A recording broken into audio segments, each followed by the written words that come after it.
Well, that's why.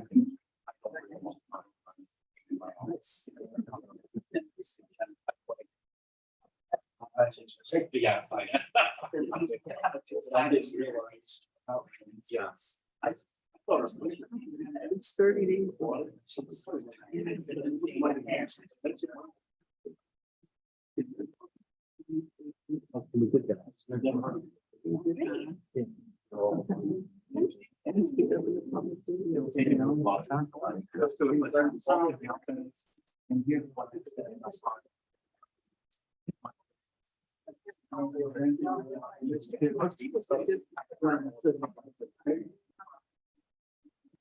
That's nice. That's great.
Like you.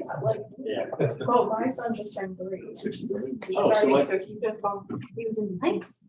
Who's his teacher? His track. Okay.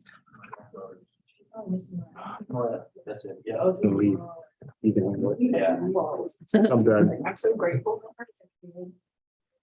So fun. Right. So We're excited about my dog. Real. Right, I get that. That goes. Yeah, we could 1 minute. So.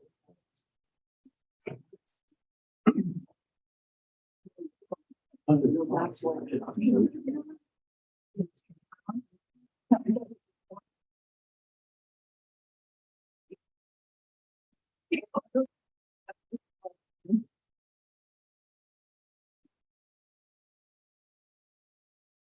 You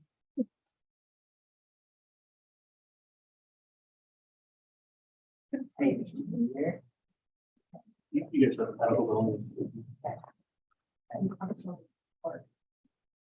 It's not really like that in any way. Good. You can say what I That's something we like. It's not what's funny about easy.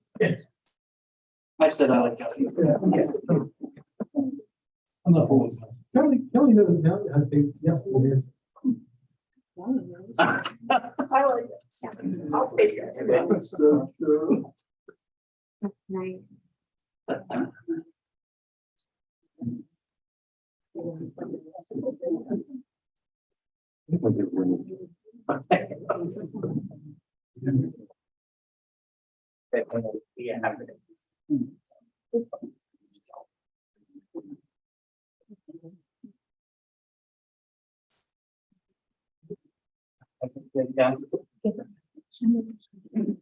Good evening and welcome to the regular twice monthly meeting of Westminster Mayor and Common Council.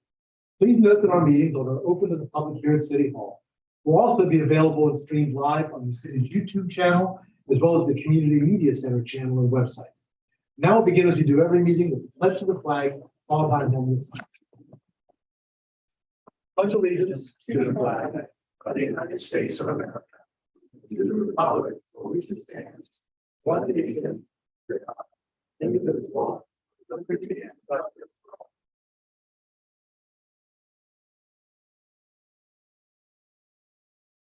Thank you.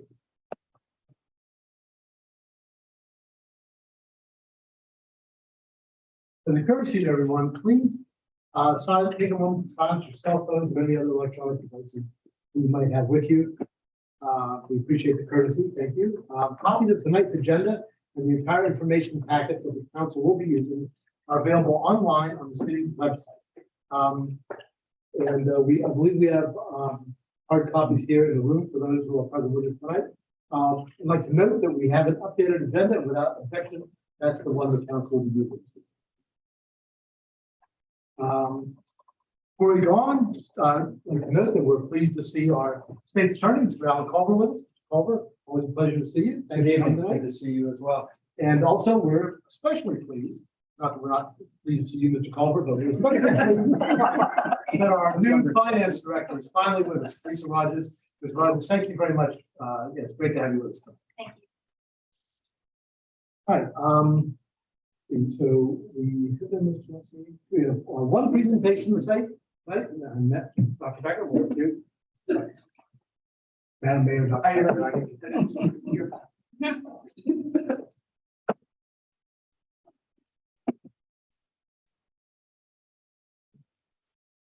So this is a proclamation for Stroke Smart Westminster. A few weeks ago, I attended a training sponsored by the Carroll Hospital Center in order to raise awareness about strokes. And one of the ways that this can be done, of course, is to have a proclamation for the city of Westminster. So Stroke Smart Westminster. Whereas 1 in 6 people will have a stroke in their lifetime and 80% of families are affected. Additionally, stroke is the leading cause of long-term disability, putting a tremendous financial burden on individuals, families, as well as society. And there are life-saving treatments that must be administered within 3 to 4.5 hours once symptoms begin. And only a very small percentage of patients go to the hospital within the treatment window because the majority of people do not know how to spot a stroke or the importance of calling 911 immediately. And the city of Westminster, public and private schools will be encouraged to make Stroke Smart, spot a stroke, stop a stroke, save a life, part of their training for all students, faculty, and families. And all the city of Westminster health and safety focused entities such as hospitals, clinics, physicians, medical practices, health departments, pharmacies, fire, EMS, public safety, social services, and the Department of Aging, and all city's employees will be urged to participate in improving the city of Westminster stroke literacy to educate all of its employees, volunteers, and associated communities. And the city of Westminster community, including businesses, civic organizations, senior communities, faith-based organizations, and inhabitants will be encouraged to participate and contribute to Stroke Smart, spot a stroke, Stop a Stroke, Save a Life campaign through active citizenship efforts. And the goal is to educate everyone in the city of Westminster about stroke recognition and the importance of dialing 911 immediately, and therefore reduce the onset of stroke to the 911 interval to be measured by EMS and local hospital systems, and be a model for other communities, cities, counties, commonwealths, and states, as well as the nation, thereby advancing the vision of a stroke-smart America. In support of making the city of Westminster a stroke-smart, I, Dr. Mona Becker, Mayor of the city of Westminster, in conjunction with the Common Council, do hereby proclaim Monday, August 22nd, 2022, that the city of Westminster will hereafter be a stroke-smart city. Here you go. Here, hold on.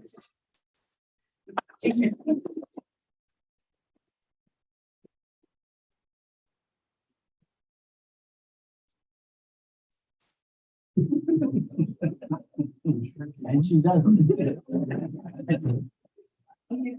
You're welcome. Thank you, Dr. Becker. And now it's time for public hearings. Public hearings in the city of Westminster are led by the mayor. So I will pass the gavel to the mayor for the public hearing. Thank you, Mr. President. I will now call this public hearing to order. Notice of this hearing was properly posted in accordance with the state law and city requirements, and I note that the time is 7:06. The hearing has been called for.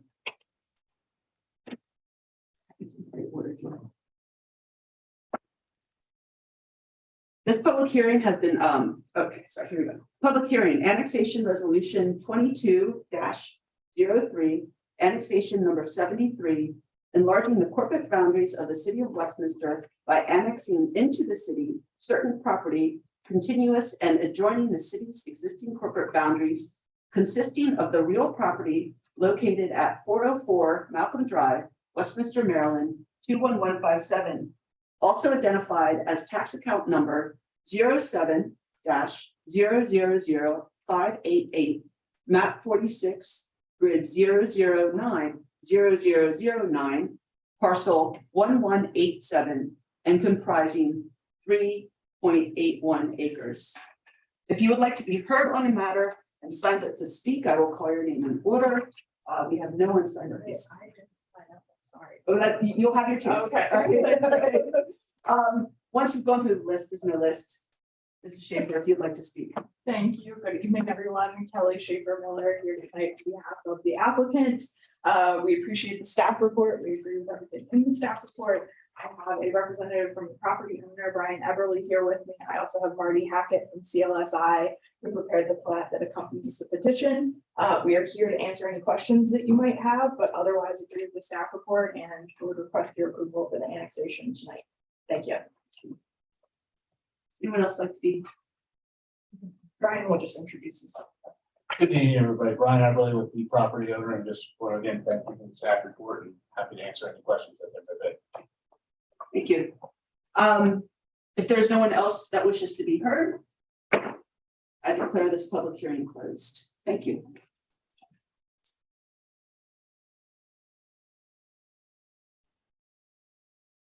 Right. Second public hearing, the start time. 7:09. This public hearing has been properly published in the Carroll County Times, meeting all state of Maryland requirements. Sorry. Procedural question. Okay, sorry. Right. Let me step back. These are still for new. All right, I now call this public hearing to order. Notice of this hearing was properly posted in accordance with the state law and city requirements, and I note that the time is 7:09. The hearing has been called for the purpose of inviting public comment on public hearing annexation resolution 2204, annexation number 74, enlarging the corporate boundaries of the city of Westminster by annexing into the city certain property continuous and adjoining to the city's existing corporate boundaries, consisting of the real property located at 207 Greenwood Avenue, Westminster, Maryland, 21157, and 209 Greenwood Avenue, Westminster, Maryland, 21157, also identified as tax account number 07-053843, map 107, grid 0004, parcel 1138, and comprising 21,359 square feet. I don't believe we have anyone signed up. Is there anyone who wishes to be heard on this matter? John Bowers, Bureau Chief, Carroll County Department of Public Works, is here to affirm the resolution petition on behalf of Carroll County. Is there anyone else who wishes to be heard? Dr. Becker. Yes, sorry. Mr. That's Cole. okay. No, Alan Culver, State's Attorney. I just wanted to thank the Mayor, Dr. Becker, and the council's attention. We've been here on a number of issues, and we certainly appreciate you all working with us and working with the county to see us get through with this building. It is something our office desperately needs. We're running out of space, so we certainly appreciate your time and attention and working with us on this. So thank you. Is there anyone else who wishes to be heard? All right, seeing no further speakers, I now declare this public hearing closed.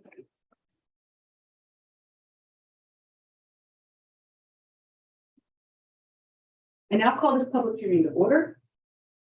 Notice of this hearing was properly posted in accordance with state law and city requirements, and I note that the time is 7:11 p.m.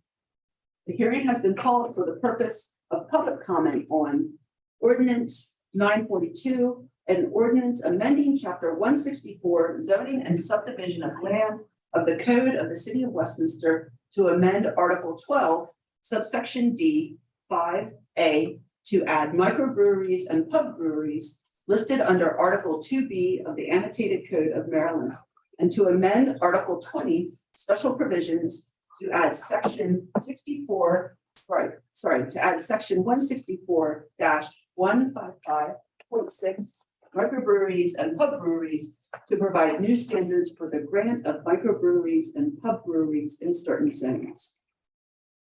Would anyone like to be heard on this matter? Seeing no speakers, I now declare this public hearing closed. Thank you. All right, thanks, Dr. Becker. Move on now to the consent calendar. We have 3 items on the consent calendar this evening. May I have a motion to approve the consent calendar? So moved. There's a motion by Mr. Grayhoff, is there a second? Second. I'll move to the second by Mr. Kavaki. All those in favor, please say aye. Aye. Those opposed say nay. The ayes seem to have it, the ayes have it.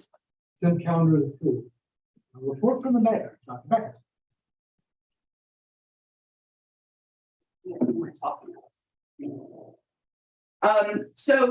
Even though we met just last Monday, it's been a busy week. Since we were last Thursday on August 18th, I attended an evening with local authors at Rudolph Girls Books. They hosted 6 Carroll County authors to read excerpts from their books to a packed house of about 60 people. They were really excited. It was really well attended. After the readings, they had book signings in the lobby. It was a great way to showcase some of the local talent, and I was happy to see the event so well attended. On Saturday, August 21st, and this will probably come up a little later as well, myself, along with Council President Pecoraro and council members Kevin Dayhoff and Ann Gilbert, welcomed almost 500 first-year students from McDaniel to Westminster. We missed council members Hoff and Kavachi, both who had prior obligations. The weather couldn't have been more perfect. We met the students on the lawn of the library to welcome them. At the library, the students were given a bag which included information about downtown Westminster and a $10 voucher from the city for businesses downtown. The students had almost 2 hours to explore the area. And I just want to add that one of the items that really struck me from that morning was in prior years, the students would often disappear back up to campus after we were done at the library. But in that, on Saturday morning, they remained in town. The Boys and Girls Club had an open house and they had a Dippin' Dots ice cream truck behind. Students were shopping with their vouchers at businesses up and down Main Street. I overheard students talking about what they had found to buy. They were buying items in Cultivated, Rudolph Girls.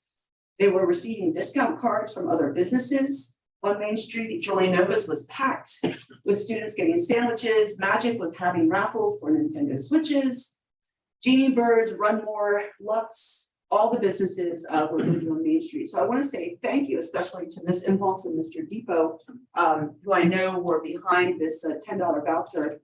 And while the city's initial investment in the vouchers was about $5,000, much more, I think, was returned to the local economy that day as students shopped and ate in town and hopefully felt really welcome in our city.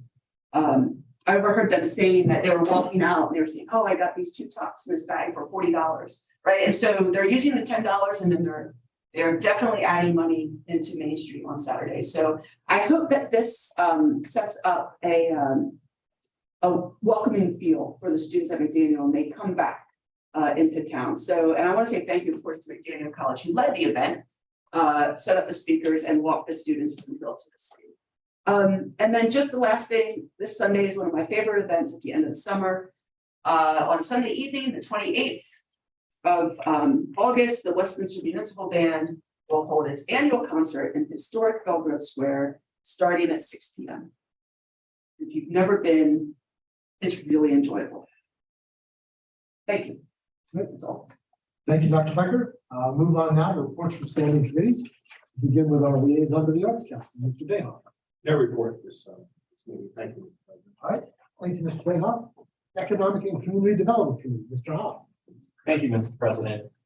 Just to note that we have a meeting this Thursday at 3 p.m. at 45 West Main. Thank you, Mr. Hoff. I have no report from the Finance Committee, except to once again welcome our new Finance Director. Probably have us to report now that we've got a new Finance Director. So we'll get busy. Personnel Committee, Ms. Gill. I just want to continue to make people aware of the numerous positions Westminster City has available. We have an amazing team of folks that you would join as another employee to that group. We have great benefits and terrific leadership. So please check out our website for full descriptions of all the jobs that are posted, and applications are also online. That's all. Thank you, Ms. Gilbert. Public Safety, Mr. Kavachi. Public Works, sorry. We're going to start with Public Works. I'm now bringing public safety. I'm sorry. Westminster Police detectives collaborated with partner law enforcement agencies to make an arrest related to Home Depot losses that have been occurring all up and down, all along the East Coast. They arrested Aaron Hoster. So, you know, this seems to be a recurring theme where we end up being involved or making arrests for these guys that are committing crime all over the region, and we end up catching them. So either our guys are amazing, which is actually the case, so they just get sloppy when they're here, but I'm betting on the former, not the latter. So once again, congratulations. I think this is the second or third time this year we talked about something like this, where you guys have busted up a theft ring or a bank robbery ring, as it was earlier in the year. Also, the police department has a quick response team. It's a grant-funded operation. It's been up and running for a couple of weeks, and they've had some significant success. Chief, I don't want to steal your thunder on this. I'm sure you're going to want to talk about it a little bit, so I'll let you go into details. But I actually had a chance during National Night Out to talk to one of the gentlemen that's involved in it and get a kind of a firsthand description of what they're doing. It was really amazing. I mean, we all talk about how drugs are such a problem and we've got to deal with them, but you're doing it. This organization through this grant is out there making a difference, getting people into rehab, getting them the resources that they need, and not necessarily just locking them up and putting them in jail, which sometimes is appropriate, but it really seems to be making a huge difference. And Chief, I'll again let you elaborate a little bit more on it. And same thing with this next item, the Carroll County Drug Task Force, which our state's attorney certainly is heavily involved in, and we're appreciative of this. Made a pretty significant drug arrest along with our police department and the sheriff's department of 2 individuals related to dealing crack cocaine. They found a pretty significant amount, 2 ounces, which I know doesn't sound like a lot, but that's a lot of crack. That's a significant amount. And one of the individuals was actually on I believe he was out on a federal parole or bond or something like that. I have it in here in my notes, but again, I know the chief will want to talk a little bit more about it. I know there was a press release, but fantastic work. And, it's wonderful to see the cooperation between state attorney's office, the sheriff, and our police department dealing with these, problematic issues that we have in a town the size of Westminster, like every town in America that deals with these things. So excellent work, and thank you very much. I know on behalf of the entire group up here, we're really grateful. That is it for public safety, Mr. President. Thank you, Mr. Kavachi. Move on to public works. Brief one for public works. We had a crew that did some painting over at the Family Fitness Center. And they also built some new doors at the city park bathroom. So we're grateful to that crew to get out there and do that. There are things that don't seem like a big deal, but they have to be done. Maintenance is important, and it's better that we've got our own folks that can do it versus having to pay contractors all the time to come out and do those things. So I know we're grateful for that. Public Works also assisted with the Shop with the Cop and the event that Madam Mayor just spoke about, the McDaniel Freshman Welcome. They were involved in helping out with that. So thank you for the help there also, Public Works. That's it, Mr. President. Right, thank you, Mr. Kavachi.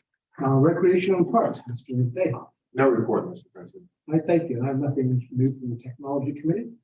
Now it's time for council comments and discussion, with the opportunity for council members to comment on anything that they wanted to bring up, whether it's on the agenda or not. We'll begin with Mr. Kavachi. I have nothing, Mr. President. Thank you. All right, thank you, Mr. Kavachi. Mr. Deha. No report. Thank you, Mr. Deha. Ms. Gilbert. I just wanted to welcome all the McDaniel College students. I know the mayor already has mentioned most of my comments, but I also want to extend it was a terrific event. I just want to send my thanks to the mayor, Ms. Impulse, and the staff at McDaniel College that helped organize that event. Thank you, Ms. Gilbert. Mr. Hall. No comments tonight. All right, thank you. I just add my thanks for the terrific event with students on Saturday. It was a pleasure to be there. A lot of fun. They seem to be having fun. They were, the McDaniel staff and the library staff did a nice job planning the event there. And of course, our participation, I think, and the staff put together, not what's right. Anyway, I thought the kids seem to be having a lot of fun. That's great. They're happy to be in Westminster. So that's all we have on that.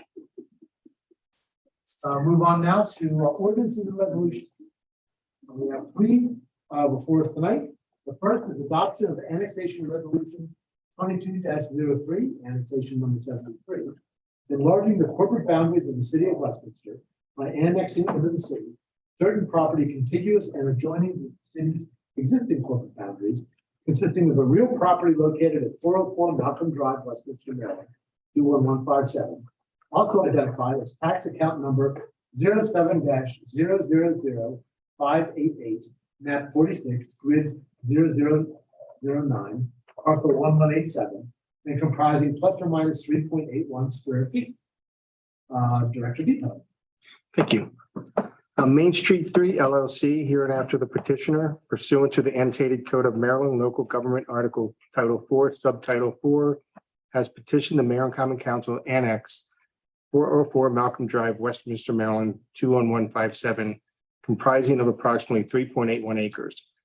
Petitioner is requesting that the property be zoned B business zone and intends to raise the existing buildings on the property and construct a new 40,000 square feet, two-story medical office building. On April 11th, 2022, the Mayor and Common Council introduced annexation resolution 2203. The resolution was then forwarded to Carroll County Government and Maryland Department of Planning for its information and comment, and to the City Planning and Zoning Commission for its recommendation. Letters from Carroll County and Maryland Department of Planning are provided as attachments in the report, and in both cases, there was no opposition to the requested annexation.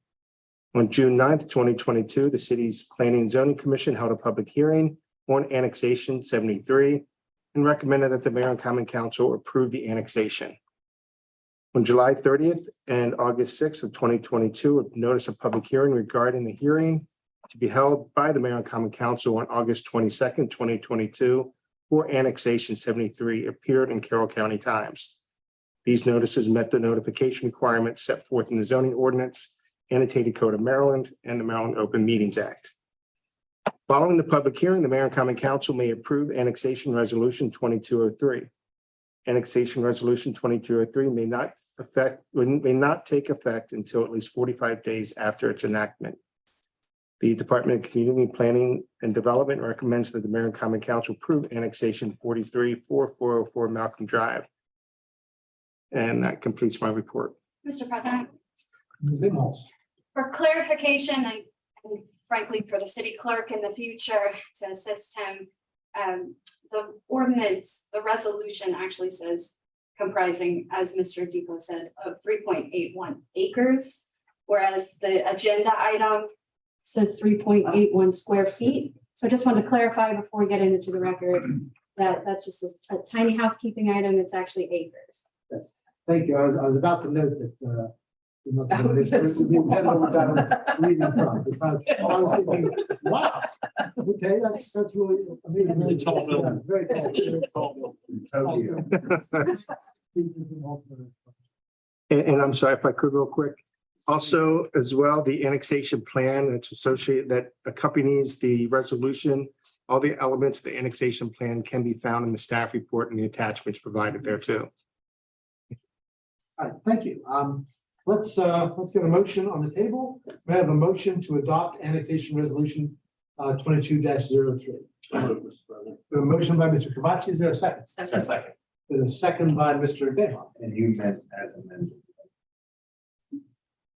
3.3. Well, I think it's just the resolution. The resolution is correct, right? Yeah. It's just the- It's just, yeah, it's just the agenda.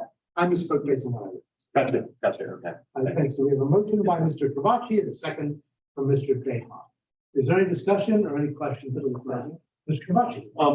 Two quick things. Number one, I think this is a wonderful use of that property. It's been abandoned after the National Guard or Reserve, anybody in Reserve, or died there. It's quite frankly an eyesore. So we're grateful that you guys are coming in, and I'm sure it's gonna be a very nice building. And that you have the confidence that the somebody to generate the rents necessary, we do make profit on it. Well on it here. So I just wanted to let you know, I'm grateful to everybody else. Guys coming out here, so studying that, coming to the city with it. It's not a choice on that one. I still want to say thank you. But we're real excited. It's a great use. It's exactly why, we fight so hard to have water, and that just quickly dovetails to my second point. This is why water is so critical. These things can't happen if the staff isn't doing their job, making sure that we have both the water and sewer capacity for a project like this. So I wanted to take a quick moment and thank the staff as well, because this wouldn't be happening if it wasn't for their efforts to allow this to happen. That's all I have, Mr. President. All right, thank you, Mr. Kavachi. Anyone else?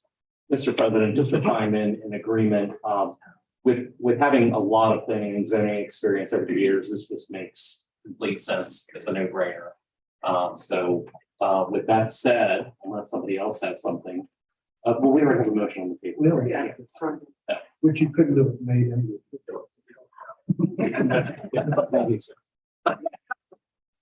Thank you. Anyone else? All right, well, this is, again, echo my colleagues, I think it's an important development. It certainly adds to what is becoming a significant medical campus, in that area. It fills in the gap that ought to be in the city.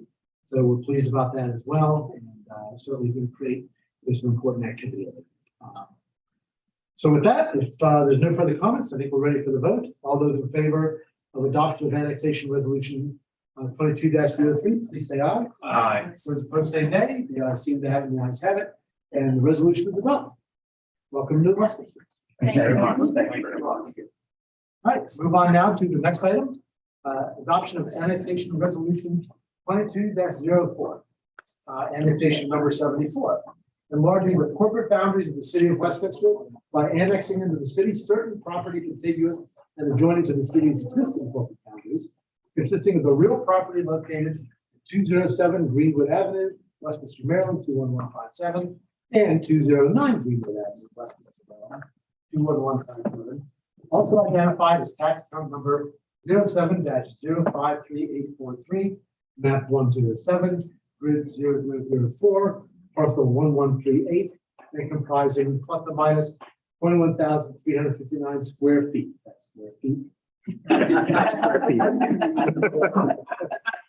Mr. Deacon. Thank you. The Board of Carroll County Commissioners, here and after the petitioner pursuant to annotated code of Maryland Local Government Article Title 4, Subtitle 4, has petitioned the Mayor and Common Council to annex a portion of 207 and 209 Greenwood Avenue, Westminster, Maryland, 21157, comprising of approximately 21,359 square feet. The petitioner is requesting that the property be zoned B business zone and intends to raise the existing buildings on the property to construct a new 43,000 square feet, 3-story office building. On April 11, 2022, the Mayor and Common Council introduced Annexation Resolution 2022, which has since been revised to Annexation Resolution 22-04. There was no substantial change to the annexation resolution. This was simply a clerical revision to the resolution numbering. The resolution was then forwarded to Carroll County and Maryland Department of Planning for its comment and to the city's Planning and Zoning Commission for its recommendation.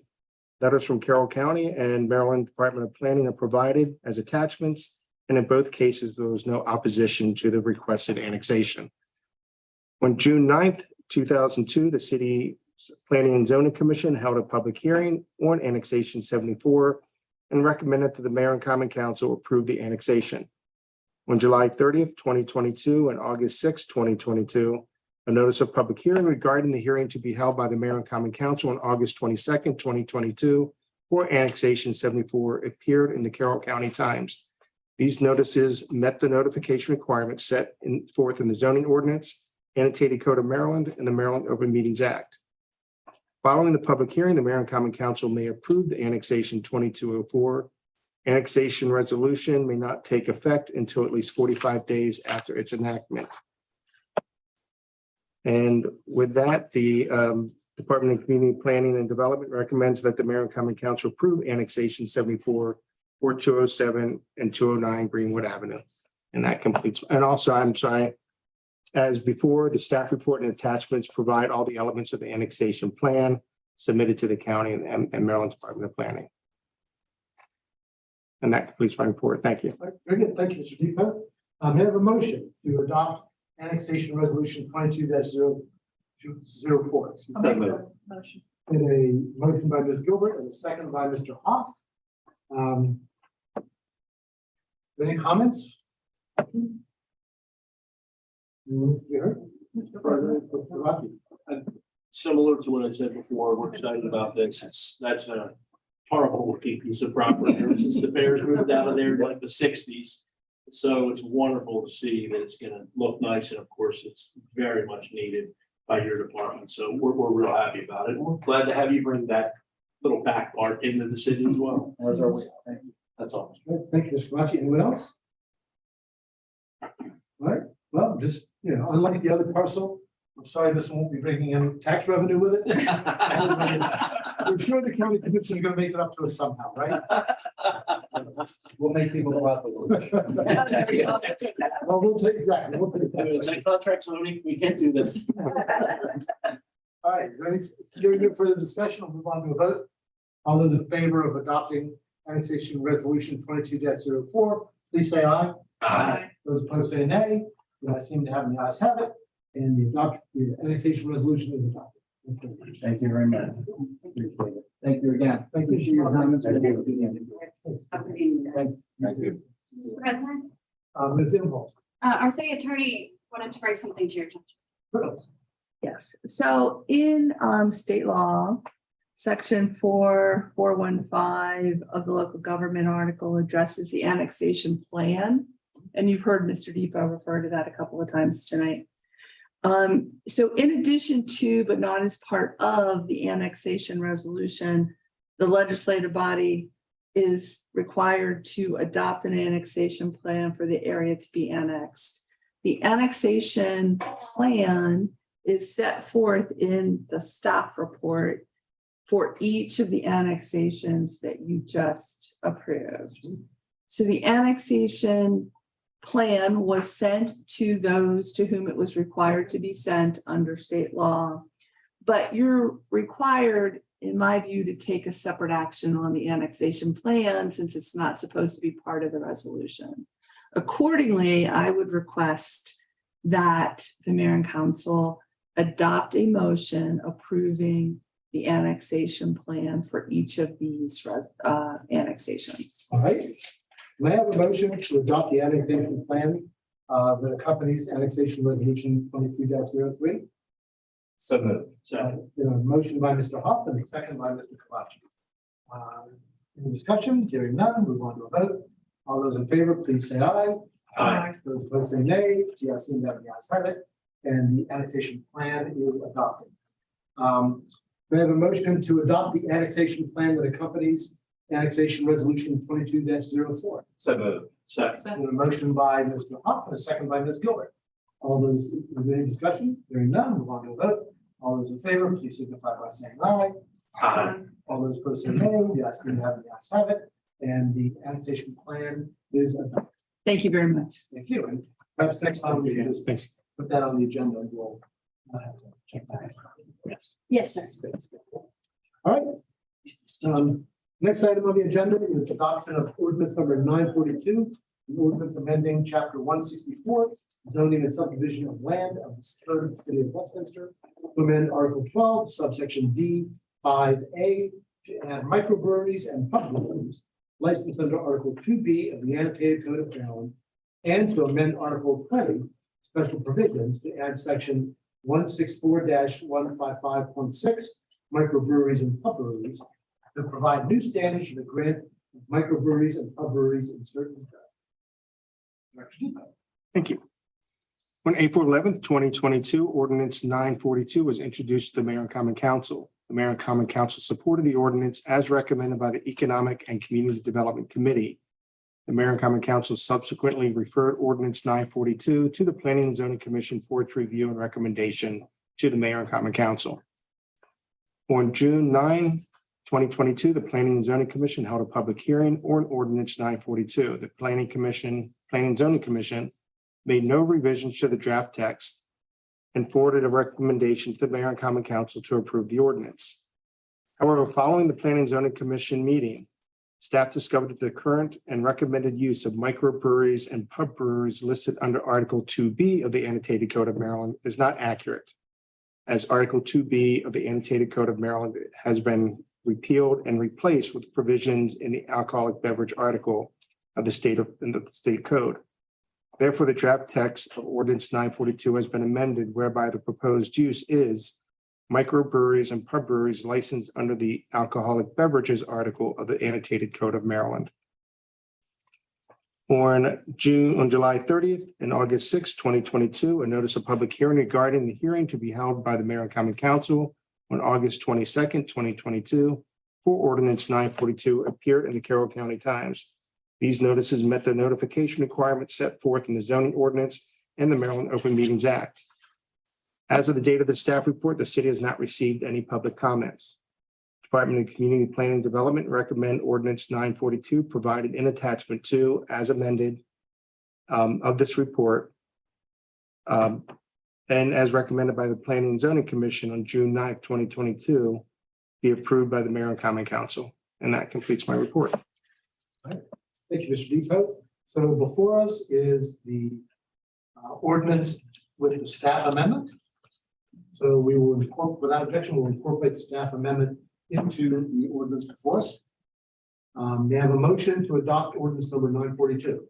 So, There's a motion by Mr. Kavachi and a second by Mr. Dayhoff. Any discussion?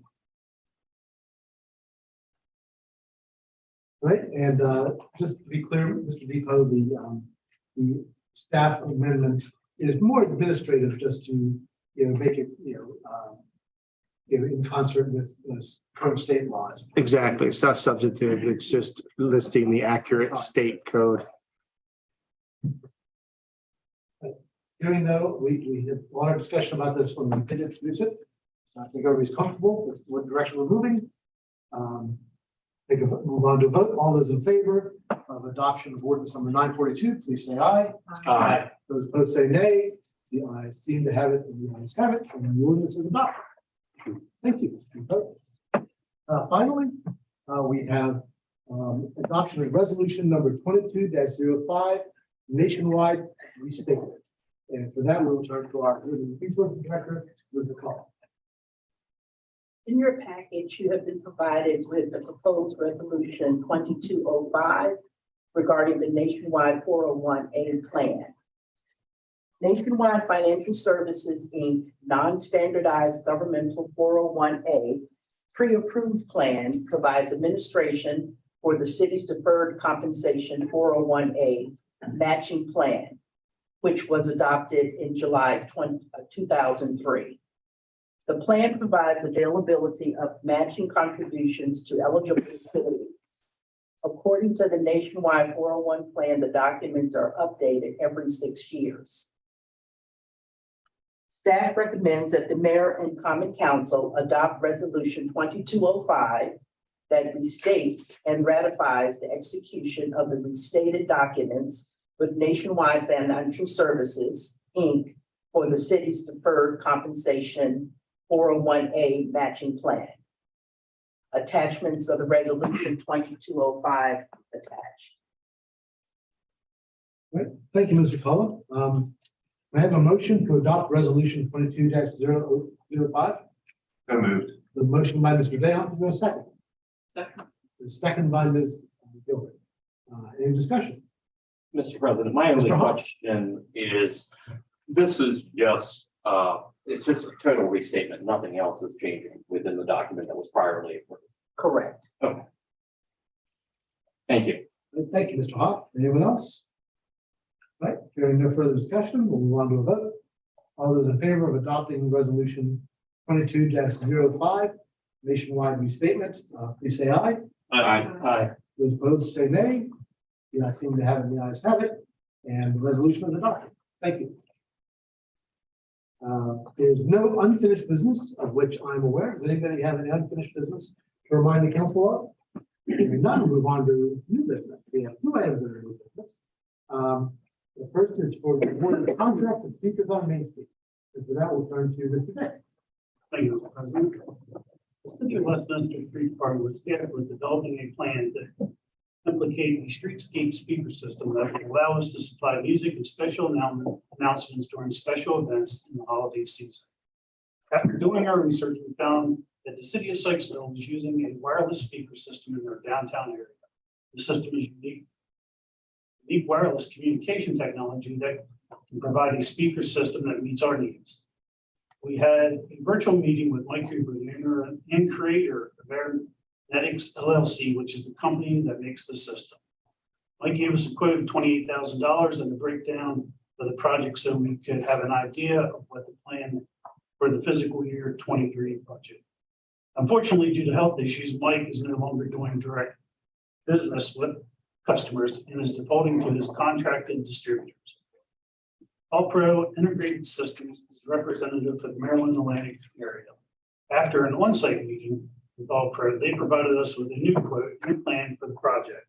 By using a distributor instead of dealing directly with the manufacturer, the cost increased to $69,516.48.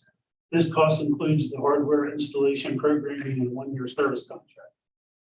This is a patent technology and can only be obtained from Annexation LLC or one of their distributors. The project will need to be sole sourced.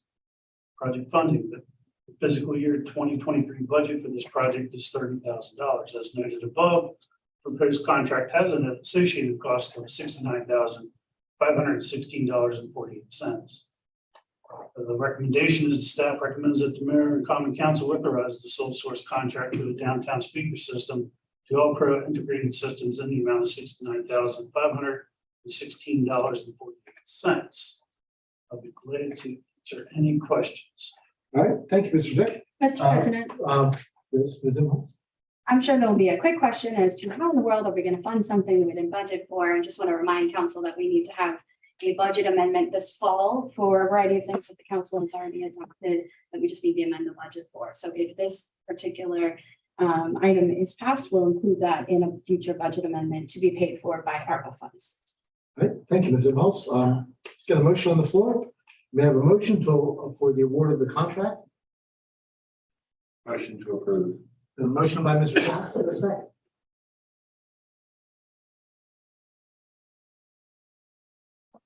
Mr. President, Ms. Gilbert. if we second, we have open for discussion. We're not. Yeah, we have to get it on the floor. I'll make a second. All right, thank you. So it's been moved by Mr. Dow and seconded by Ms. Gilbert. Now we'll move on to discussion. Who would like to be heard? Mr. President, Ms. Gilbert. I'll be real, I guess, I hope real quick. Thank you, Ms. Imhoff, for reminding us that, some of the funding will be coming from the ARPA funds. That made me feel a little bit better than seeing a $70,000 bill for speakers, even though I really want those speakers. So I have a question, since there was a little change, obviously, than what we were originally told. What's the possibility of going back and getting quotes? Because this is a huge difference. I understand there's a health issue, there's other things kind of going on here, but that's the big increase. I just can't see $70,000 for a speaker system, and I cannot imagine that there's not another company out there, given our technology today, that could provide us a similar speaker system for less money. Mr. Dick, could you help me understand, because I don't understand. So that was my original thoughts as well when this first came to light. As I started to search along with the street department, we scoured the entire United States, and he has systems, hundreds of systems across the United States. Different distributors, different companies, but when you get down to what the device they're using, it's this Mike Cooper's device that we were talking about. He has patented the technology, so no matter how many speakers you add in either direction, there's no delay. They're all at the same time. If you ever been down to Sykesville and walk down the street, you don't hear a delay in between the speakers as you walk. It's all consistent. That's his technology, and it's wireless. He's literally the only person that we could find in about a 2.5, 3 month search that does a wireless technology, which is what we need. There's plenty of people that do wire technology, the construction of that alone, because we don't have conduits for the cables for the speakers. We'd have to put cable conduit all up and down Main Street underneath the sidewalk. The construction cost on that alone, I can't even imagine at this point. But believe it or not, it's hard to believe to me that he is the only wireless technology out there doing this. Once again, with his health issues, is what's caused this problem. I believe that, you know, the initial, when we talked to him, what he gave us, there was a lot involved there that we would have had to take on, where with this price, we're not responsible for anything in the first year. They're going to come and install it. There's maintenance agreement, technical support for the entire year. So there's a big difference between that and him selling us speakers and saying, here you go, and us putting them up and trying to maintain that, figure it out ourselves. That's the biggest in the cost difference. If I can give that answer. Mr. President, can I have a couple follow-ups? So if we would go ahead and approve this, and it's an outdoor speaker system, what happens if Joe Schmo steals some of the speaker systems? So they're going to be mounted on top of the light posts. Okay, so they've got to literally climb the They lake, which is literally probably gotta going climb the to be light pole. pretty difficult. Yep. Okay. Same probably does. Our police are pretty alert that way. I'm just asking, because if we're spending $70,000, No, it's a good question. I don't want to see a bunch of people coming down at 2 a.m. stealing a bunch of systems. I promise you won't find them in my backyard. Any other questions or comments on this? Mr. President. Mr. Well, Huff? no, go ahead. You go ahead. I'll yield to Mr. Huff. All right, Mr. Huff.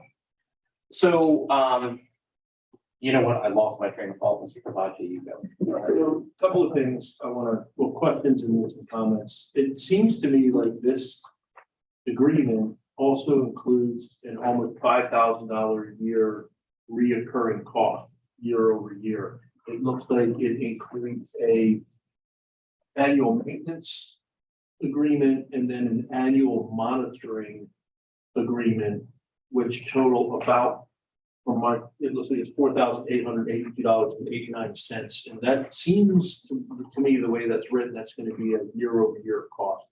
Is that accurate? That would be my understanding. Once again, that's if we would accept take that maintenance after the first year of us dealing with them and seeing what kind of problems we might have. So the answer is yes. We're gonna be a reoccurring cost of $5,000 every year after we spend the 7. So then my next question is, you made the comment that there aren't any other wireless technologies like this, and that there would be, pretty significant expense if we had to run conduit. But if I'm not mistaken, aren't we opening Main Street completely up within the next year to replace water pipes, water mains? Yes, So I would tend to think that while we have the street open, it probably wouldn't be a tall order to run conduit with wires along Main Street. Now, we still have to get them up the sidewalk and to the poles, but I would suspect that's a pretty light lift relative to opening up the street or the sidewalk to put the conduit the whole length. Is that accurate? Partially accurate.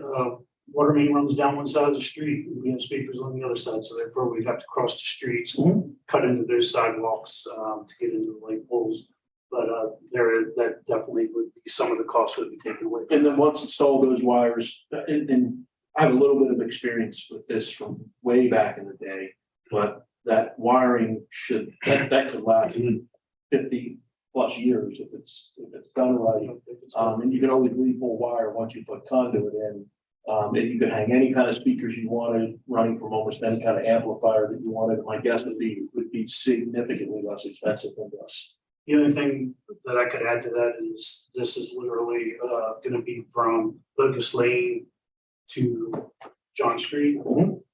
If we would ever want to expand that past that in the future, Right, it would be covered. Yeah, with the wireless, we just keep adding speakers. It's conduit. that's a valid point. Thank you. That's all I have, Mr. President. Thank you, Mr. Kavachi. I will say that, so in addition to spending, my time, here in Westminster, occasionally we slip out of town, we go down to Sykesville because I grew up down there and I like Sykesville, and I did a nice job with the downtown there. And noticed some time ago, this pretty cool speaker system. And one of the things that we did notice as we walked the streets in Sykesville is, as Mr. Dick mentioned, there is a seamless quality to the music. And as you walk along, you don't hear, as you often do, when you try to sequence speakers, that are hooked up in other ways, there's sort of, a little bit of a differential between the sound coming out of one and the sound coming out of the other. And it makes a nicer experience, I have to say, as you walk along and you hear that. And I think if you were, I haven't heard it turned up very loud, for maybe perhaps a major event. I haven't been there for that, but I anticipate that if we did have a big event, like we have here in Westminster, where you wanted to give everybody the same message at the same time, rather than having that kind of weird echoing quality, everybody would hear the same thing at the same time, which I think would be beneficial. So, I understand there may be other ways to do this. If we want to do it wirelessly, and if we want to do it in this synchronized fashion, it seems to me that this is probably the best way to do it. It is certainly, more money than we'd anticipated, but in the scheme of things, it's not a huge amount of money.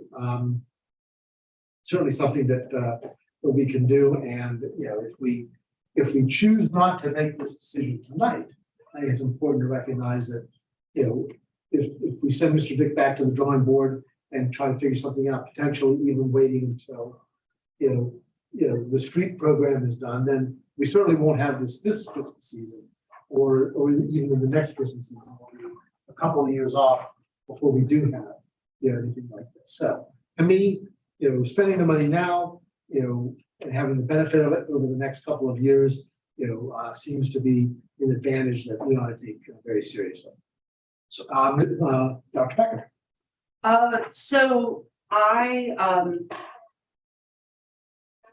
would like to see speakers on Main Street, whether or not it happens now.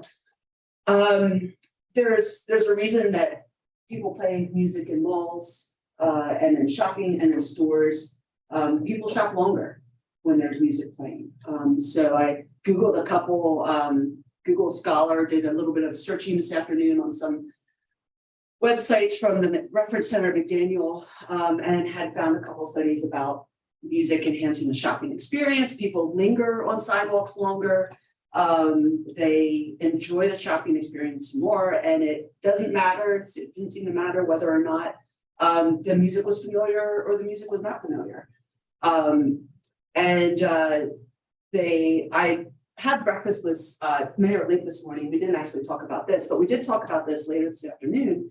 Mayor Link admitted that it was one of her favorite things about Main Street in Sykesville, and that the system was incredibly easy to use and to work with, and that she thought it really benefited the patrons that came onto Main Street. Let me see if I want to say one other thing. Mayor Link, she said she found out that it made people linger a little bit more on Main Street. When you may have just intended to run into one store, you end up running into multiple stores, she says, and then it gets a little bit late and then you want to stop and grab a meal. So I just wanted to sort of throw those comments out into the discussion for consideration as we talk about this. Thank you, Mr. President. Thank you, Mayor. Mr. Hawk. So a couple of questions, Mr. Dick. For the cost comparison that you were talking about, when you originally spoke to Mr. Mike Cooper, and had the quote of the 28,000. Correct me if I'm wrong, it sounds like there was going to be additional expense related to that 28,000 that is included in the proposal. That, in other words, if I'm comparing apples to apples, because you said something about that Public Works would have had to do some things if they would have bought it directly from Mr. Cooper. Is that correct? That is correct. When we originally talked to Mr. Hooper, we later found out he didn't even come to town to do a site visit. He said, I imagine he used Google Maps to figure out the speaker layout. So on top of having the All-Pro, the more expensive one, they came out, determined that the numbers of speakers wasn't right. We needed I think 2 more than what he quoted. But then the original one, us doing all the work. He was literally going to pack it up, send it to us. And So that's so what my point is, and that's what I thought is, the equipment in All Pros proposal is $32,341. Now, admittedly, there's shipping and freight and sales tax on that. But you're saying under the other scenario that Public Works was going to be doing the installation. Is that not correct? So what my point is this is not really comparing apples to apples, because you were doing the work in-house, and in this case, you're not doing the work in-house. that's correct. And is the reason we're not doing the work in-house is because some of the specialized setup? Is that what the concern is? Or That was a concern we had after talking to people at Sykesville. Once it's up and running, it's easy, but getting it set up, I'm not sure if they did total set up themselves, but it sounded like they were maybe not as easy as the guy made it sound. Once again, staffing issues, the amount of time that this would take for our staff to go down the street, set it up, and then our IT department to get it up and running, as long as there's no snappings there. I can't put a time on that. Something we've never done. sure, but the point is that it certainly would have in opportunity costs or whatever, it certainly would have been more than 28,000. And that wasn't clear for me from the staff report, but to me, that's a very relevant fact, because I thought I'm comparing a $30,000 budget item or which was $30,000 in the budget, but a $28,000 cost to a $69,500. In reality, that number is different. Now, I'm not going to put you on the spot and tell you, give me a opportunity cost of what it would have been for you all to do it. Then the other question I have is this patented technology? I did a little bit of searching myself. It sounds like this first came out in 2016. I have a couple concerns that, okay, this was 2016 technology, but you found no evidence anybody else was in the process of, well, he has it patented. So you just cannot get the technology, which your concern is about the echoing effect or the delay between speakers. And the wireless part, like I said, go to his website, believe it all proves there's many people installing this for him. So you can find wireless technology people doing this, but when it came down to it, they're using this product. Which is why we ended up with All Pro that one, somebody here with. So the additional question or concern I have is this gentleman is supposedly not well, he passes away. Are we going to be able, you know, the initial installation, again, you pointed out it only goes from Lucas Lane down to John Street. If we want to add to it, is those additional speakers going to be available to purchase or not? So the information given to us was that he is going to be selling this, to one of his representatives to take over. One of the distributors. Yeah, one of the distributors. So whether that's All Pro or one of the other companies that go to him, I can't speak on that. But that was the direction that we were told that this was going to go. So we think so, but we're not 100% exactly certain. And then my final question, which might be more so from this impulse, is we have had discussions with the merchants regarding this idea, because I know sometimes there's concerns about noise pollution and you know, we're in a downtown area, there's a lot of shops there, but sometimes you do have residents over top of you know, a shop. Or do we, number one, do the majority of our downtown businesses really want this from a speaker system, that want a speaker system on Main Street like that? And do we have any concerns about, like, you know, if we do have some residents in the area, whether it's going to create disturbance to them or how we're going to handle that from a timing standpoint?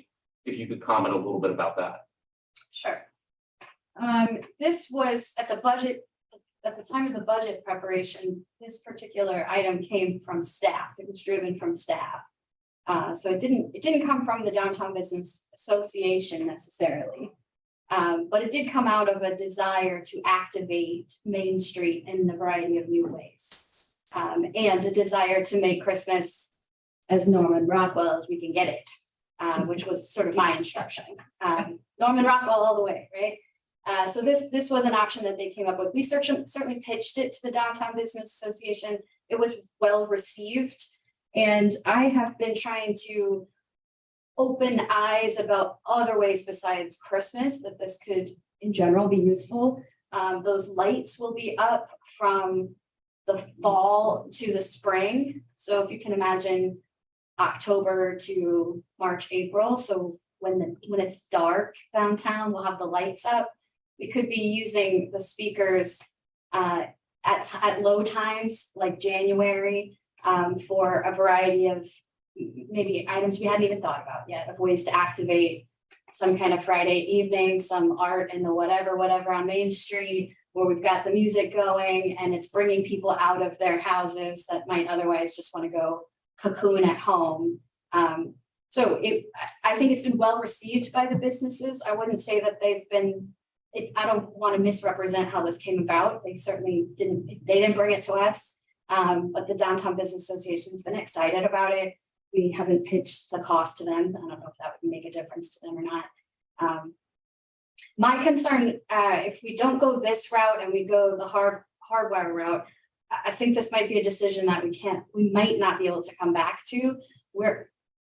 Certainly we won't have it in time for Christmas, but we're not so sure what's going to happen with this business moving forward, which I think was a concern you just alluded to, if we were to expand. So that's a decision I think that we need to make now, either to decide to do it or not to do it. And if we decide not to do it, we'll look at other options, hardwiring options, and see if there are ways to incorporate that into the Main Street project. I don't know if there will be.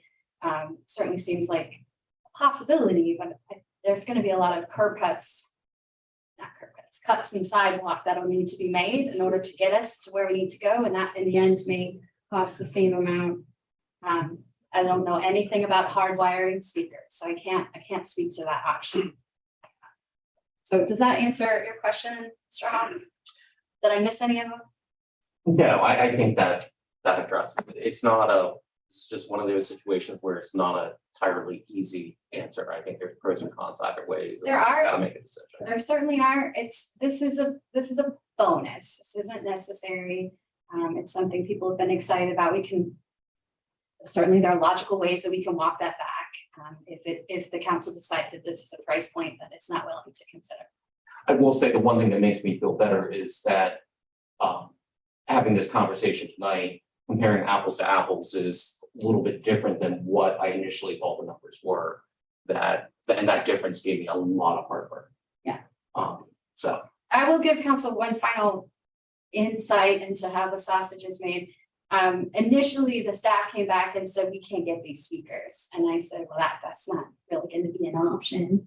We've already told everybody we're getting the speakers, so you're going to have to figure this one out.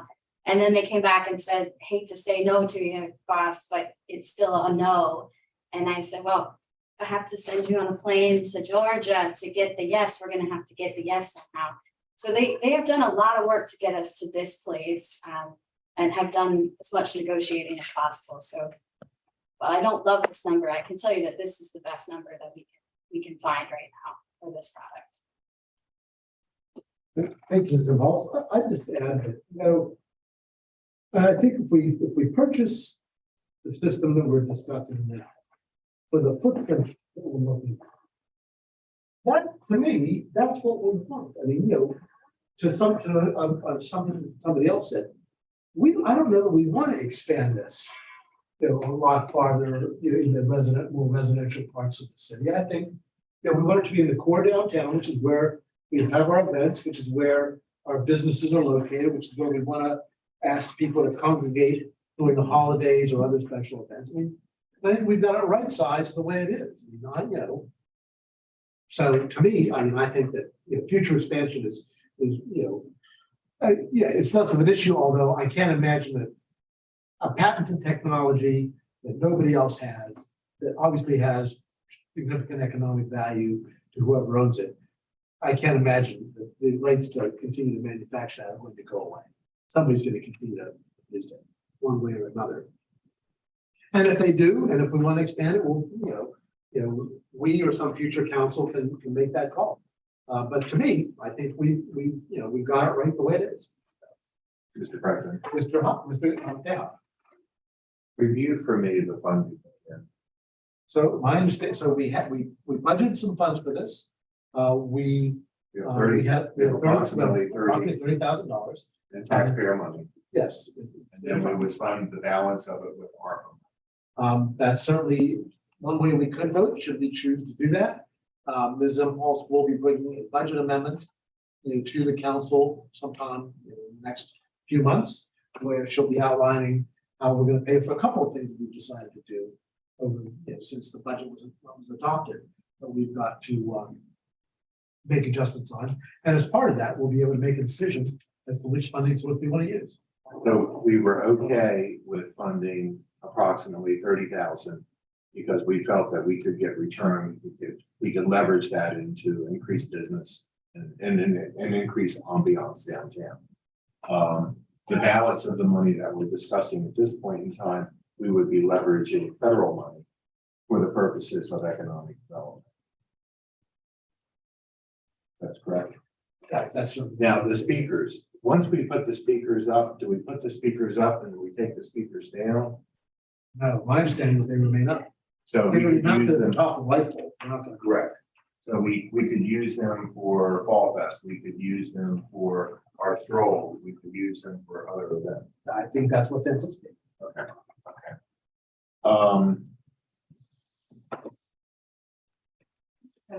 Ms. Gilbert. I just, as everyone was chatting and I was listening, I was also Googling the company Aeronautics.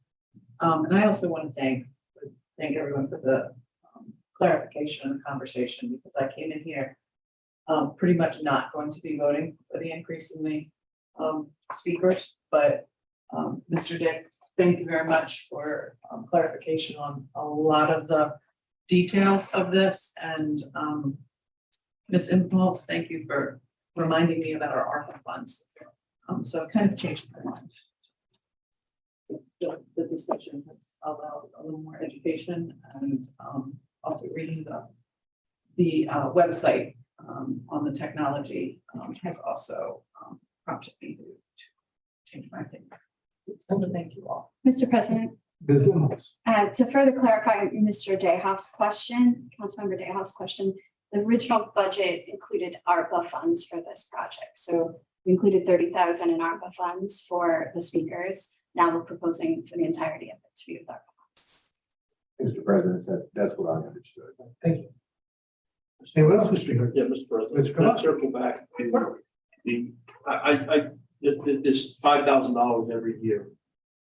Do we know what that entails? It's listed as a monitoring fee of $2,000 and a maintenance fee of $3,000. So do we know what that entails? I mean, what is a monitoring fee that's going to recur every year in the maintenance fee? Maintenance seems like it means they're going to take care of the equipment, but does that mean if it breaks, they're going to fix it each year, or is it only just for this first year? Or it says annual. Listen, annual maintenance and annual monitoring.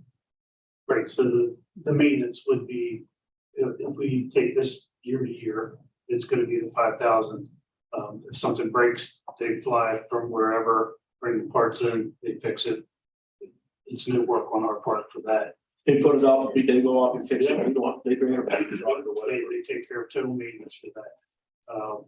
The monitoring, whatever the 20 devices is, they will remote in from time to time into the system, and they will make sure, not sure if that includes 1 or 2 visits a year as well, in person, that they will make sure that the relay between them is still in sync and that everything is running as it should.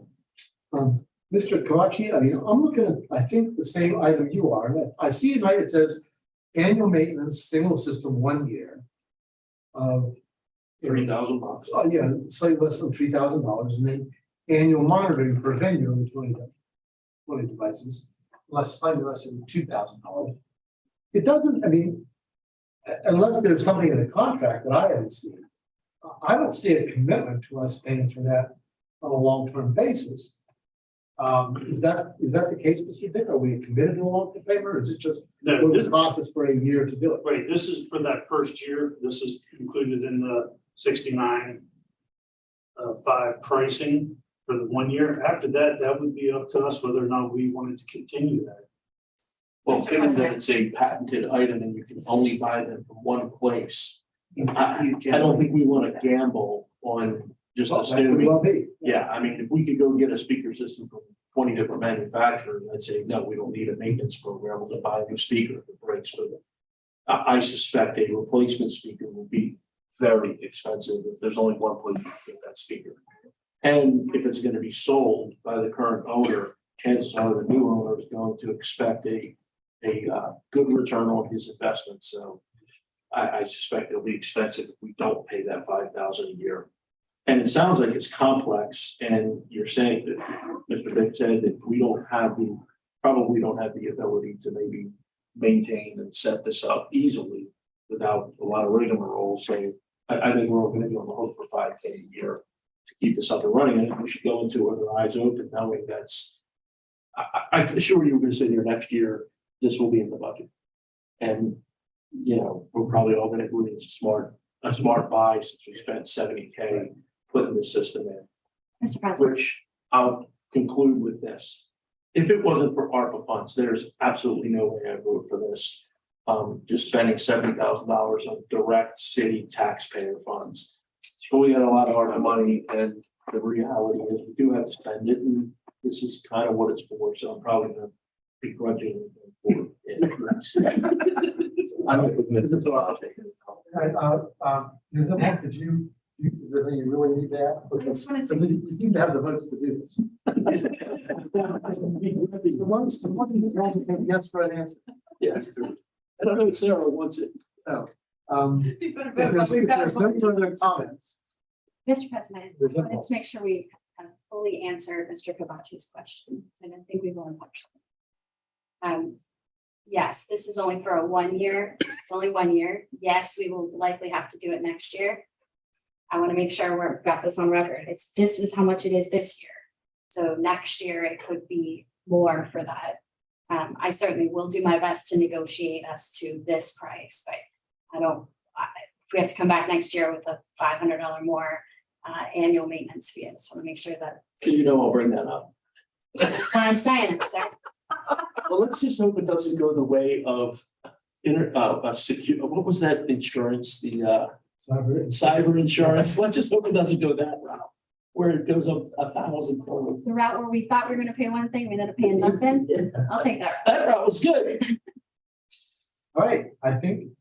It sounds to me like we've come to the meeting of the minds here. Is there, unless there's anything anybody wants to add, move on to a vote. All those in favor of award of the contract for speakers on Main Street, please say aye. Aye. Those opposed say nay. The ayes seem to have it, the ayes have it. Mr. Barber, please, record me as voting. So my colleagues don't feel like I'm letting someone live on this. All right, thank you very much. Yeah, we're good with that. Move on now to the next item of new business. Keller Brothers Incorporated change orders, Westminster Municipal Pool renovation. Ms. Impulse. Thank you, sir. It is my distinct pleasure to bring to you change orders for the Westminster Municipal Pool renovation project. Keller Brothers Incorporated is the general contractor for the Westminster Municipal Pool renovation project. As the design build process evolves, 2 proposed change orders are being presented as necessary additions to adequately complete the project and produce the best results. A description of each change order and the corresponding cost for the included item is provided below. It is important to note that the total cost of the proposed change orders will be offset by a credit for the deleted item that was initially included in the scope of work and a recent Community Parks and Playground Grant award, resulting in no request for additional funding from the city. Proposed change order 1, which is WMP 001, this change order directly relates to phase 1. Base bid work and includes the removal and replacement of the pool complex perimeter fence, the provision of an upgraded water slide, and the deletion of a pedestrian canopy for the total sum of $72,527.04. Proposed change order number 1 for WMP ALTS, which stands for alternate 001. This change order directly relates to phase 2, add alternate 1 and add alternate 2, and includes the addition of 3 unique spray features, which is very exciting, that will be located in the lagoon as adjacent to the splash. Addition of these features will cost $37,540.69, and they include an aqua shark, surf surfboard, and a shark fin. Both change orders will result in an increased total cost of $110,068.53 and will not alter the contract time for completion for phase 1 or phase 2. As mentioned above, the total cost of these change orders will be offset by the city's fiscal year 22 Community Parks and Playground Inclusive Spray Ground Enhancement Grant Award in the amount of $113,000. These items, let me just add this, these items, which includes the fence and the new spray features, exciting spray features, were always included and envisioned in the project itself, but there wasn't enough funds. There weren't enough funds to cover those. So we cut those items out. And Ms. Gruber, our Recreational Parks Director, submitted a grant, and we did not receive that grant until after we approved the pool project. So now that we have the grant, we have the opportunity to add in a couple of new items.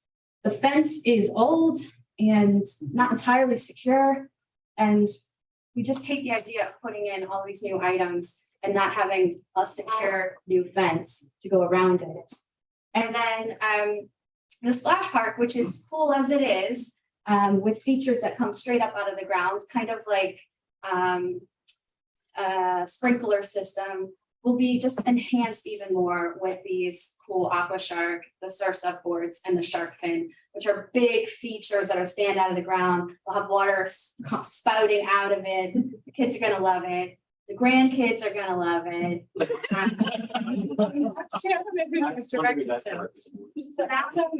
Staff recommends that the city operates teleprompting, perform the work identified above with the approval and execution of WMP change order number 1 and WMP alts change order number 1. That concludes the staff report, Mr. President. Thank you, Ms. Imhoff. Let's get a motion first. Motion to approve the change order. Second. May I have a motion? Motion to approve. Motion by Mr. Dayhoff, and second by Ms. Gilbert. All right, Dr. Becker. So I'm very excited about the splash pad features. And I just want to reiterate that this is not an additional cost to the city at all, correct? Correct.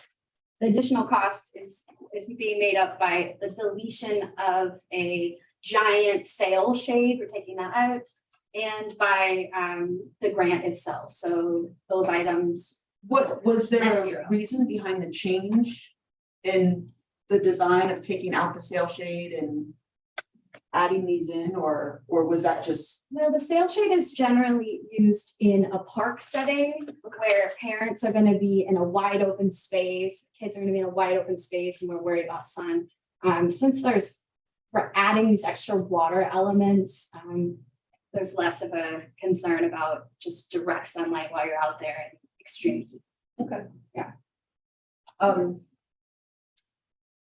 had something else, I forgot, I'm sorry. I'm good, if I remember, I'll bring it up, thank you, Ms. Moss. Ms. Gilbert.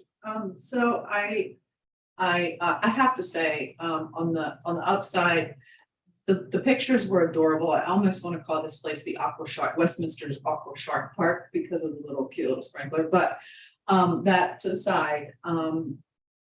You mentioned that the sail shade is going to be taken away, which I did not realize. I kind of, I mean, not that I want to spend any more money, but I know with preschoolers, little kiddos, grandchildren, and small kids, parents like shade.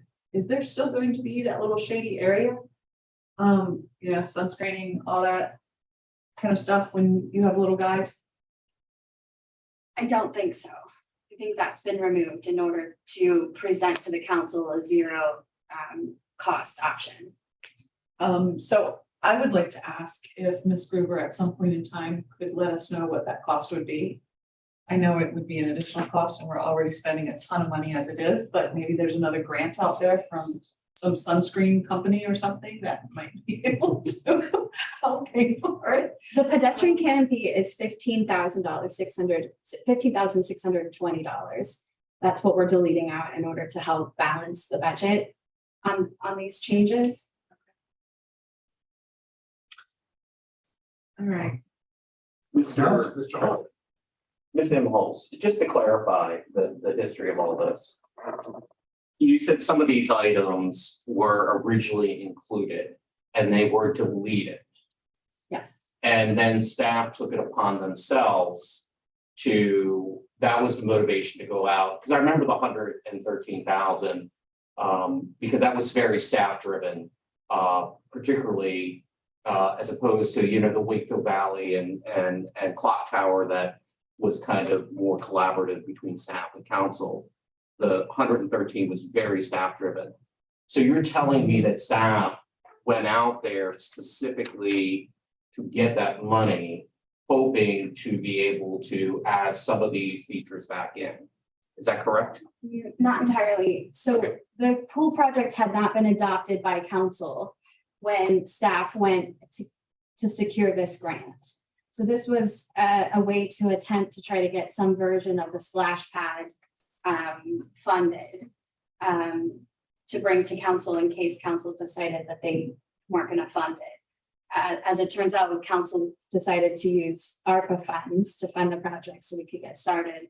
And then after we did that, then the grant was awarded to us sometime later after we started the project. Because when we did the budget, we were not counting on that $113,000 coming in. So therefore it was never allocated.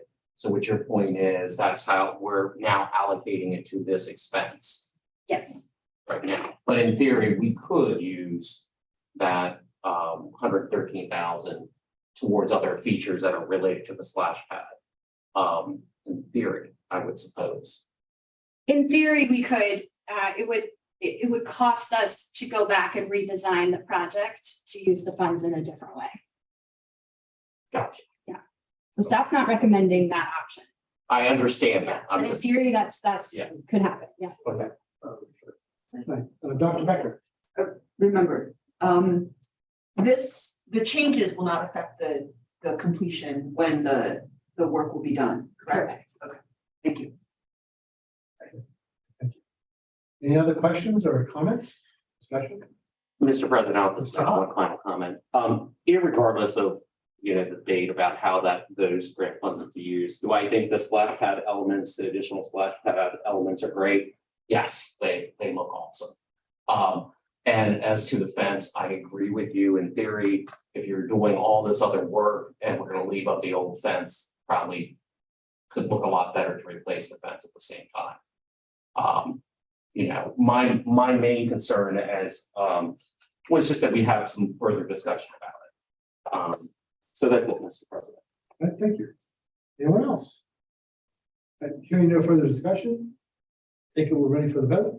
All those in favor of approving the change order for the Westminster Municipal Pool renovations, please say aye. Aye. Those opposed say nay. The ayes have it. And the change orders are approved. Thank you. And that concludes our new business. And move on now to departmental reports. I'm sorry, it's been paid off. Is there something? Is there any merit to the discussion that Gilbert brought up about the sail shade? Could we ask staff to look into that? Is that something that there might be some grant funding, or could we redirect some ARPA funding? Well, I think she did ask for that. I think Okay. it's from Ms. Imholz. I'd like to reinforce that. Ms. Imholz always writes down these things. I've noticed. Somehow they wind up coming back in some form or another. Yeah, because I think that's a worthy consideration. I see that the donation's $15,620, and this is a multi-million-dollar project. I think that the discussion points that Ms. Gilbert brought up with now there. Thank you. Thank you. Right. So now we'll move on to departmental report. Ms. Imholz. Thank you, sir. Boy, do we have a lot of exciting things to talk about today. I want to start off like a comedian says. I want to start off with a very sincere thank you to our city clerk. You may notice that we've had quite a few agendas going out, including a last minute amendment. I promise you that would not have happened on time if we did not have a city clerk here to do that. And probably wouldn't have happened correctly. So Mr. City Clerk, thank you so much for all that you do to keep the trains running on time and these meetings accurate and so that we're recording accurately all these important things. I want to echo the mayor's comments. Westminster Welcome was so spectacular. I tried for hours to get into Genie Birds on Saturday morning and failed miserably because it was at capacity. I was there at 8:30, at 9, at 9:30, at 10.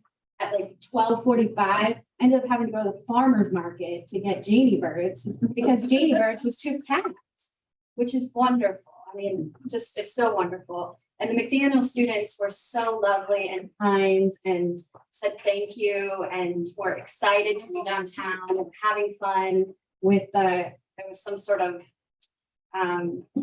game that they were playing that McDaniel had teed up for them. They popped into each of these stores. They got some sort of swag for it. So it was really spectacular. I'd like to take a moment to thank one of our planners, Andrea Gerhard, who had to last minute kind of got thrown into this process to help prepare for it. She did a spectacular job on that. And then I'd also like to thank the finance team. It's no small task to reimburse businesses for vouchers that the city funded. There's a lot of technicalities about how we get that done. And the finance team was able to mobilize quickly. So with no further ado, I'd like to introduce our new finance director, Teresa Rogers, that's Teresa with an H, Rogers with a D. She started last week and we just have thrown her into the mix. And so excited to have her. So Ms. Rogers, you're up. Thank you, Ms. Impulse, Mayor Becker, President, and council members. I am really, truly thankful and grateful to be here. I thank you for this opportunity to serve as Director of Finance for the City of Westminster. This is in my backyard, if you will. I've lived here many years, so I'm honored to be able to serve in this capacity in what I consider my hometown. I have been here, as Ms. Imholz mentioned, about a week, and I want to thank the staff, both in finance and the other departments as well, for sort of helping me navigate this first week. A lot of housekeeping, lots of questions. I know I'll have many more. I thank you for your patience, and I'm looking forward to doing a deep dive into the city finances so I can serve well. So thank you. See no questions for the finance director. We have no recreation report, but let me know if you have any questions about recreation. And we will move on to public works report. I'm happy to say that the membranes that we ordered at the water department some 11 months ago have finally arrived. So that's exciting. It's like Christmas morning over there. We're in the middle of quite a few projects, including our ENR project in the sewer department. All of those are moving along. And Mr. Dick, you ready to give us a report? I got a few things on the street department side. A little busy just in the past week since the last report. We built 2 catch basins out on Royal Road that had loose bricks and headers in pretty bad shape, so they got those rebuilt in the past week. Filled in a bunch of potholes on South Court Street. Trying to take care of some complaints down there. And I think it was last Thursday, I believe if you were out in the middle of the night, you would have came across them doing a crosswalk at Main Street between Court and Center Street. Got that done with the brick pattern. On the utility side there, in the process, it's just about done finishing up with replacing valves and a meter at the Westminster High School. That's all really happening. Thank you, sir. We'll move on to the Human Resources Department, Ms. Mccullough. Good evening. The Human Resources Department, we continue to recruit across all departments. We have positions available across all our departments. So to apply, please go to the city's website. That completes my report. Thank you. Very exciting. We're looking for an IT director. So if anyone knows one, if anyone's looking for one, get those applications in right away, as Ms. Gilbert indicated. Let's move on to housing. Mr. Brown. Good evening, everyone. I have just a few things I wanted to make the mayor and council and others aware of. The first is that as of today, we have issued 683 rental housing licenses. We've also inspected for housing quality during the month of July. We did 44 housing quality inspections.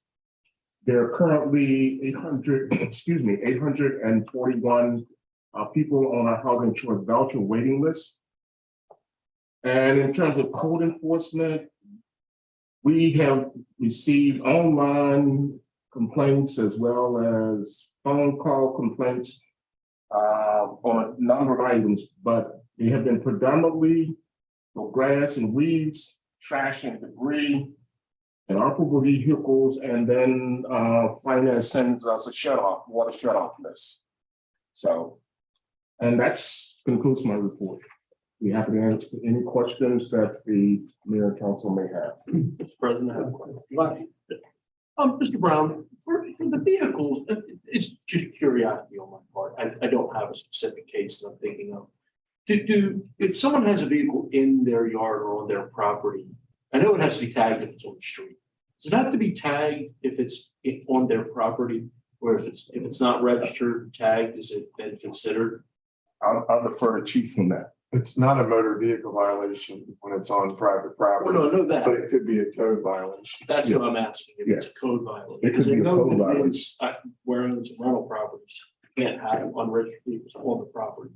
Right. Untagged. Untagged. Or even if they're tagged, if it's expired. Yeah, there's a provision in the code that addresses that. So And I- theoretically, you could give someone a code violation if they had a vehicle that did not have a current registration on their property. Yes, I can, and yes, I have. Okay. And that I assume is for residential properties, not necessarily like an auto repair shop or something. It doesn't affect auto repair shops. So if you got an auto repair shop and you got a vehicle there that you might be working on, then that's not a part of it. Okay, thank you, appreciate it. Sure. Mr. President. Mr. Hop. Mr. Brown, I was just curious, you said there were 680 licenses issued so far. Sure. Do you remember how many we issued last year? Last year it was in the neighborhood of 700, I want to say 711. So we're close to being. We're close to that.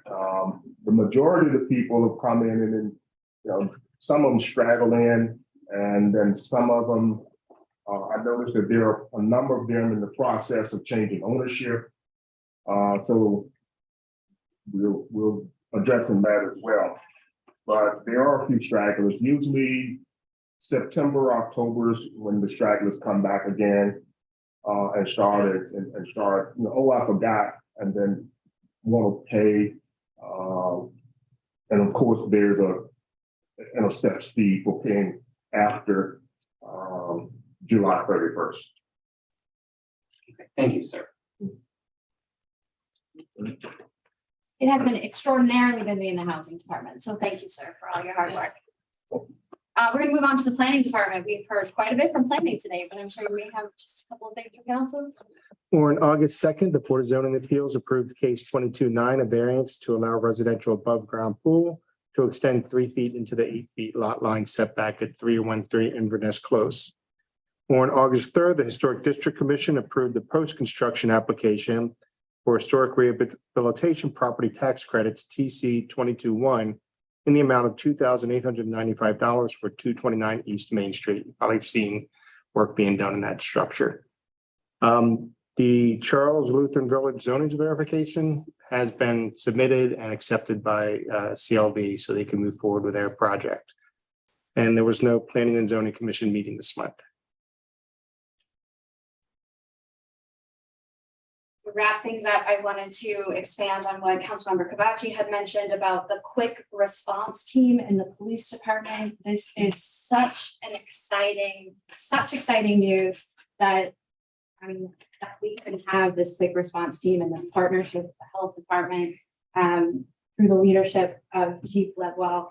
Our officers and the health department staff are working to treat folks with addictions like they have an addiction, with dignity and in a way that diverts them from the legal process and into recovery, which is, and the statistics are amazing. So I'm going to let the chief talk about that a little bit more, but I so appreciate his leadership on this. It has drummed up such enthusiasm throughout the county. And if you're not in this kind of field, you wouldn't necessarily know about it. So I want to make sure I'm doing my best to champion this and to make sure that you're all aware of all the hard work that's going on behind the scenes of the police department and the health department. And this is all due to the leadership of our very own police chief. So Chief, no further ado, can you further explain this? Sure. Good evening, Mayor and Council. I know we've talked about this before, but we've actually had the quick response team up and running now for about a month. It's been exciting to watch them inside the police department. So there's a couple of things. Number one, I think that to truly tackle an epidemic like the opioid crisis, it takes multiple initiatives. It's not just a police issue. It's not just a public health issue. It's a collaborative initiative. And if you think about the various ways to address it, you start with your education prevention at younger ages, move into enforcement and then treatment. So we're trying to tackle it from all sides. So as Councilman Kavachi talked about earlier, we're still aggressively enforcing the drug trafficking laws and going after the dealers and making arrests at the possession level. But we're also looking at it from a stigma, public health, collaborative initiative. for a number of reasons. First of all, with some of the reforms in the state of Maryland, when you have somebody awaiting a trial, a pretrial detention, somebody for a nonviolent offense is typically not going to be housed in detention for that period of time. So what we find is that when we try to address the issue solely through enforcement, it's kind of a revolving door. It tends to take up the criminal justice system. You don't see a lot of punishment. And typically there's going to be some diversion post-trial anyway. Our officers typically deal with certain individuals multiple times a shift. And so trying to look at not just beating our head against the wall, continually doing the same thing over and over again. We've collaborated with the health department on a number of initiatives, from naloxone kit leave behind, fentanyl test strip leave behind, the law enforcement assisted diversion program, which has been up and running for several years now and has been very successful. And then now this quick response team initiative. So both the law enforcement assisted diversion and our quick response team are co-housed in one of our office space at the police department. And they've become a go-to tool for our sworn staff when dealing with individuals with substance use disorder. So we now have a case manager and 2 peers in recovery on the quick response team. They're able to go out real time when we have an overdose.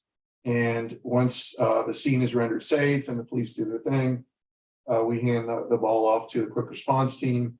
And they can really dedicate a sustained effort, which is what it takes to try to affect change.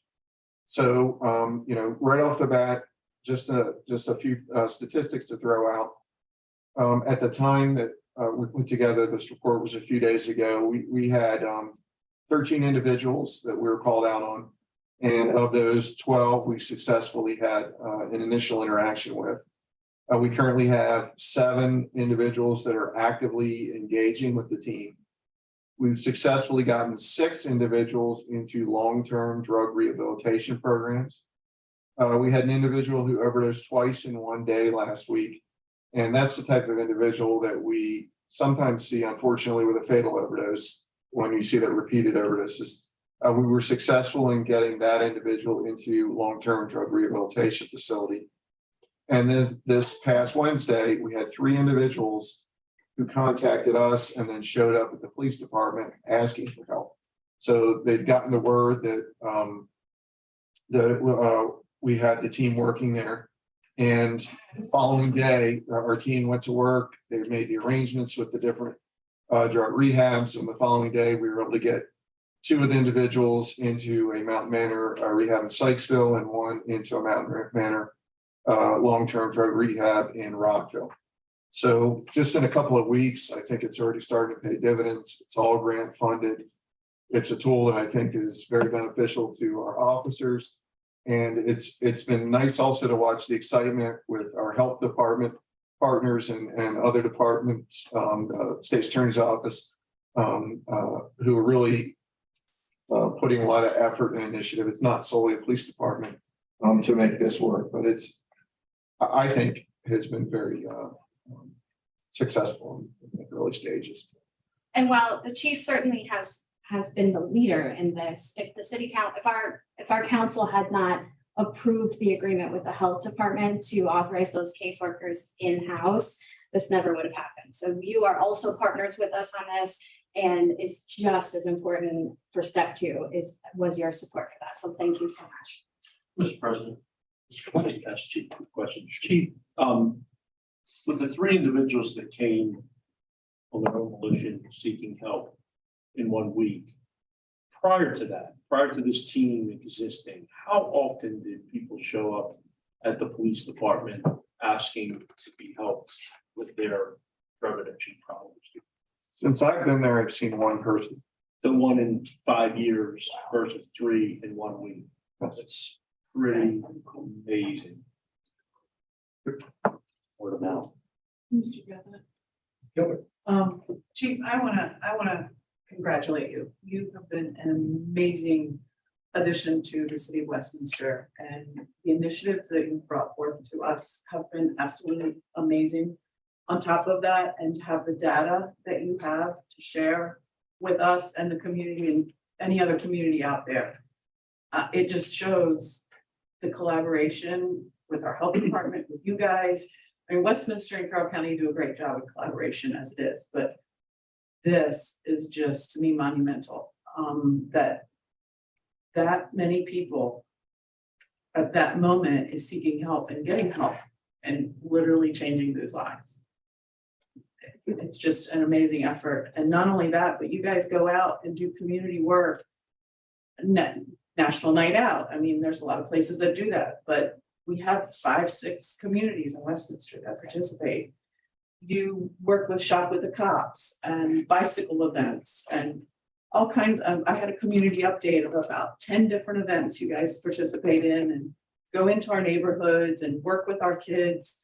A lot of communities do not do that, and that's what makes Westminster different. So thank you.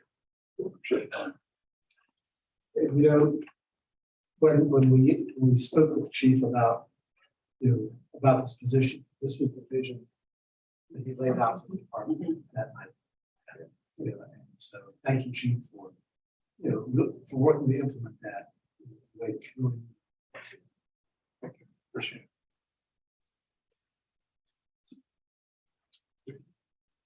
And we had our body worn camera training today. We've gotten 9 of the 13 cameras in, so they're up and running.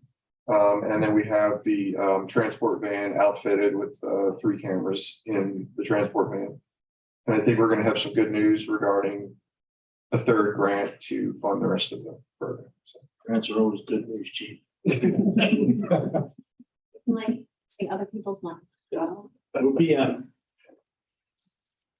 That's all I have. That concludes the departmental reports, Mr. President. Mr. President, Mr. Dale. let's catch up on the part. Sure. For June, we had a total of 484 EMS calls. Fire calls were 98. In the city, where there were 324 calls. Outside the city, there were 207. Overlapping calls were 51%. And that's for the month of June. Let's catch up to the month of July. There were 515 EMS calls. Fire calls were 170. 375 of the calls were in the city. 252 were just outside of the city. Overlapping calls have spiked to 61%, 61% of the calls. 61% of the time when we get called, we have to bring in mutual aid, someone from, we have to bring a unit in from another municipality to handle that call. The program that we're discussing, the rapid response program, this has been already a big help with the fire department, because before this program got started, we would see the same individual over and over. Very taxing, it's very expensive. And it's also disheartening to see an individual in distress, a medical distress, and having this program available has been a huge help. So I want to thank everybody involved. That's my report, Mr. President. Thank you. Thank you, Mr. Dale. Final item on our agenda is citizen comment, when we invite the public to address the mayor and council on any issue that pertains to tonight's agenda or any other city issue. For citizens not attending the public meeting, we invite them to send us comments or concerns via email at comments@westminstermd.gov. All comments received by email will be shared with the mayor and council. Commenters should include their address and phone number with their comment. We'll now invite comments from anyone who's present this evening. Doesn't appear that anybody is still present. But if anybody has any comments, we certainly welcome them. Thank you. Now, so that's it. That concludes our agenda and the meeting. And our next regular meeting will be held on Monday, September 12th. And with that, without objection, We are adjourned. Brown, so that's nice. It just. I remember before the meeting, I mentioned. I think we can have a- this is- should I look for this first?